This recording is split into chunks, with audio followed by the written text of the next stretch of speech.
Hello বন্ধুরা, চলে এলাম আরও একটা মিনি ব্লগ নিয়ে। তো দেখো, এখানে আমি স্নান করে একদম রেডি হয়ে গেছি। আজকে আমরা যাচ্ছি একজন অফিস কালিকের বাড়িতে লোকনাথ বাবার বাৎসরিক অনুষ্ঠানে। তো দেখো, পৌঁছে গেছি। আর প্রথমেই গিয়ে আগে লোকনাথ বাবা দর্শন করে নিলাম। এটা হচ্ছে দুর্গাপুরে বামুননাড়ার কাছে। তোমরা অনেকে হয়তো জানবে, কারণ কিনা যারা দুর্গাপুরে আর কি থাকো, কারণ এই দিনকে 3 থেকে 4 হাজার জন আর কি মানুষ প্রসাদ খেয়েছে। তো এখানে অনেক আর কি ভিড় ছিল। তো আমরা প্রথমে লোকনাথ বাবাকে প্রণাম করে চলে গেলাম খাওয়া দাওয়া করতে। আর যেহেতু খিচুড়ি প্রসাদ, তো আমরা কিন্তু খিচুড়ি প্রসাদ থাকলে কোনো জায়গায় যে যাবো না এটা হতেই পারে না। কারণ তোমরা জানোই যে আমি আর সুমন কতটা খিচুড়ি খেতে ভালোবাসি। তো দেখো, এখানে খিচুড়ি খেতে বসে গেছি। প্রথমে আর কি একটু পায়েস প্রসাদ দিল, তারপরে আর কি আমরা খিচুড়ি খেলাম। তো খিচুড়ি খেয়ে আমরা কিন্তু আর বাড়ি যাইনি। আমরা গিয়েছিলাম হচ্ছে ব্যানাচিতিতে সিনেমা দেখতে।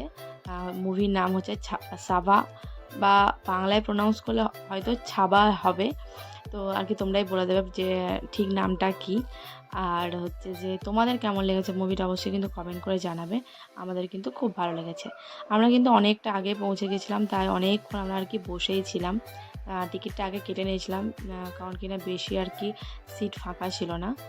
আর ব্যাকগ্রাউন্ডে তোমরা কুকুরের আওয়াজ শুনতে পাচ্ছ, তার জন্য মানে কী বলবো, সরি। এই কুকুরের আওয়াজের জন্য না আমি ভিডিও ঠিকঠাক করে করতে পারি না, মানে ভয়েস ওভার দিতে পারি না। অনেকটা আমার আর কি টাইম লেগে যায়। তো ঠিক আছে, মুভি দেখলাম, দেখতে দেখতে একটু পপকর্নও খেলাম, কারণ পপকর্ন না খেলে মুভি দেখতে আর কি ভালো লাগে না। তারপরে গিয়েছিলাম হচ্ছে সুমনের জন্য একটা জুতো কিনতে।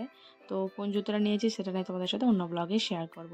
তারপরে আর কি ডিনার করে বাড়ি চলে এলাম। আজকের এই ব্লগটা এতটা পর্যন্ত।